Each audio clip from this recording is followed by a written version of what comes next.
During her housekeeping interview at a wealthy family's home, Louisa's skirt suddenly split open. To cover herself, she quickly tied her jacket around her waist. Surprisingly, the lady of the house was impressed by this small gesture and hired her on the spot despite her unremarkable resume. The wealthy woman explained that the salary was generous, and Louisa's only job would be to keep her paralyzed son company. Louisa was thrilled, but when the door opened, she was stunned. The man before her looked seriously ill, yet when Will noticed her torn skirt, he miraculously recovered. His sickly appearance had been an act to mess with her. The next day, Will again appeared gravely ill. Louisa assumed it was another prank until she noticed suicide scars on his wrists. Even more disturbing, she overheard his parents arguing and learned that Will had scheduled assisted suicide in 6 months. Suddenly, Louisa understood why her contract was only for half a year. Though reluctant to accompany Will during his final months, her family's financial struggles left her no choice. When she confided in her sister, she suggested Louisa use her unique charm to influence Will and convince him to abandon his suicide plans. Louisa began wearing different colored tights every day, but Will found them hideous and criticized her relentlessly. Still, she didn't give up, hoping her vibrant energy would eventually reach him. One day, Will's ex-girlfriend and his best friend visited to announce their engagement.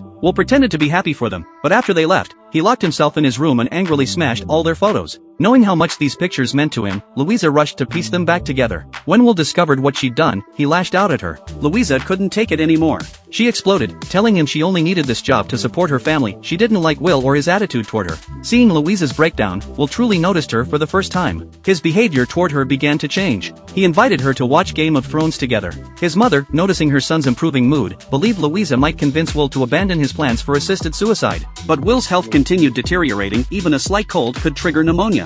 Louisa voluntarily stayed to care for him, moving Will. He asked her to help shave his beard, and once finished, the handsome man he once was re-emerged. He couldn't help but smile. Just when Louisa thought she had successfully changed Will's outlook, his application for assisted suicide was approved.